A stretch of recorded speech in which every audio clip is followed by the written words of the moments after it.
Hello, friends. I hope everybody's having a great day. We're going to start embarking on our next project. But before we do, I have to read you this lovely quote um, by Jim Dine. And he says, "Drawing is not an exercise. Exercise is sitting on a stationary bicycle and going nowhere. Drawing is being on a bicycle and taking a journey. For me to succeed in drawing, I must go fast and arrive somewhere. The quest is to keep the thing alive." And that was said by Jim Dine in 2003. And that is who is going to be inspiring us for our next project. So let's look at some of Jim Dine's work. So, who is Jim Dine?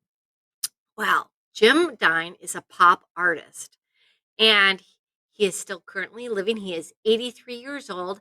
And just as a fun side note, I got to meet Jim Dine at a retrospective back in 2000. He had an exhibit at the MIA, which is the Minneapolis Institute of Art, and he was incredibly kind and thoughtful and gracious.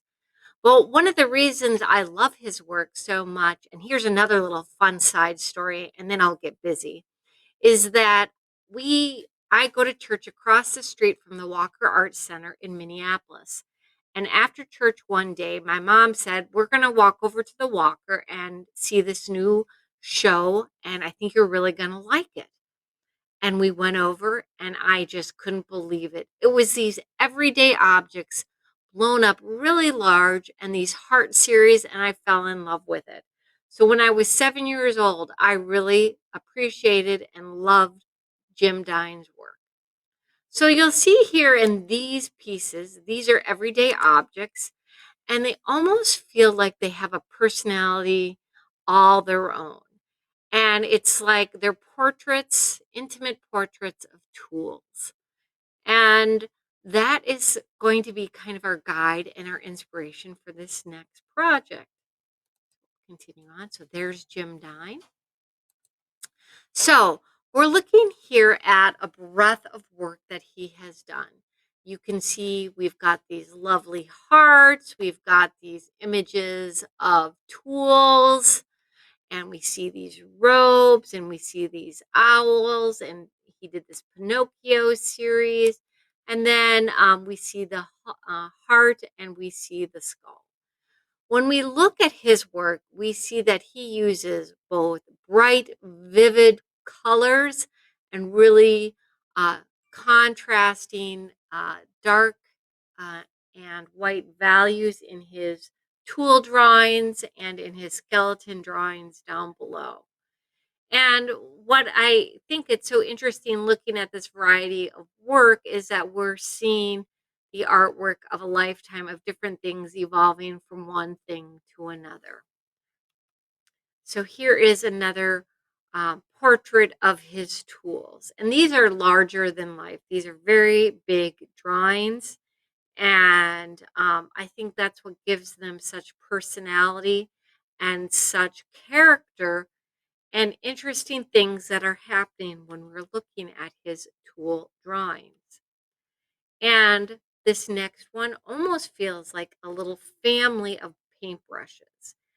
And they have each have their personality, and um, you can see the mark making that is happening in the brushes itself, and then the lines around it almost kind of feeling like there is a sense of movement, and maybe in some sense a sense of chaos.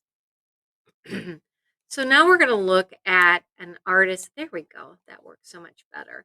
We're going to look at artist Andy Warhol and Jim Dine, and we're going to compare and contrast them. How are they alike and how are they different? So at this time, you're going to answer that question.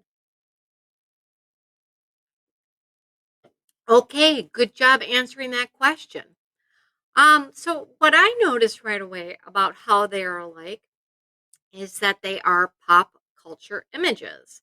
These are everyday objects and things that we would see. We see the tools in the Campbell soup can. We also note that they both have use of bright colors in the Campbell soup can and in the Maryland, and then we see in the heart and skeleton. Now, We can contrast that with Jim Dine's tool, how he just uses black and white imagery. So one uses color more so, and one uses black and white imagery. And then the subject matter, I feel like um, Andy Warhol's images are much more commercial. And even though Jim Dine's stuff is pop art, it has a little bit more character, a little bit more personality to it. All right.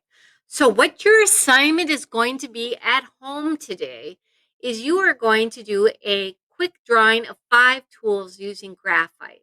So, you want to go around your house and find 5 tools. And if you were in school, we'd have 25 school tools, and we quickly pass them around the room, and you do a quick draw. So, I'm only asking for you to do 5.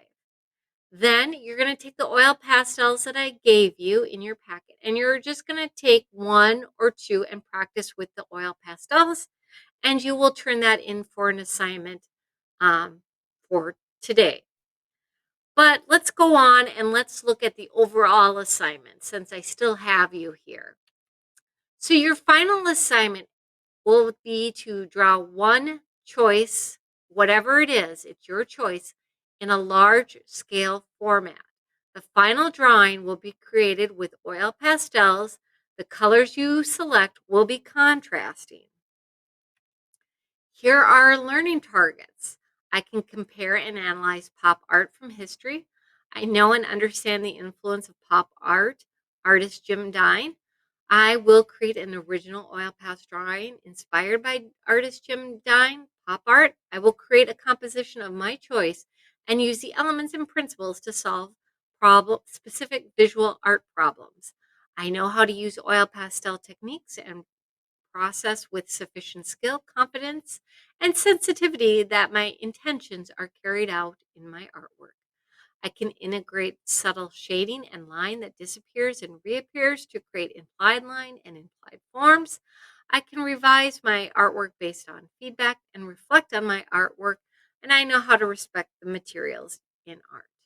So I want to show you a couple student samples, and I think these are just fun to see. So here is a student who made his tool. He selected a tool, and most friends select tools, but you don't have to. Remember that. Select a singular object. And when we are looking at this particular image by Matt, we can see that it is probably pretty large because we're going to look at the space here, and that equalizes 1 foot. And this is 3 foot by 2 foot. So it's a large piece of paper. You all have a smaller piece of paper, but it's still large. And here are some more examples of student work for the final. And I think it's always interesting to look at other students' work and be inspired by it. And I'm not asking for you to start this now. I'm just showing it to you just so you can start mulling it over and get some ideas. Kind of cool to see all what students came up with and how they resolved this issue.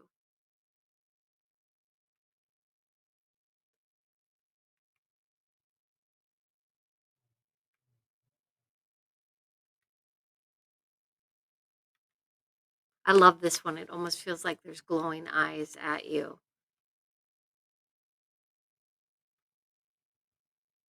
They have such personality. This one feels like it's about to go dancing or on a picnic, or it's about to bite the the nut off the bolt. Who knows? It feels like a shark almost underwater attacking it. Love a piece of cake right about now. That would be delicious. Dance party. I love this project because even though a lot of friends did tools, you get your own personality to problem solve it. I love this one with the subtle shading that's occurring. So lovely. And this one, it's like getting entangled and trapped by the lovely flowers and vines. All right.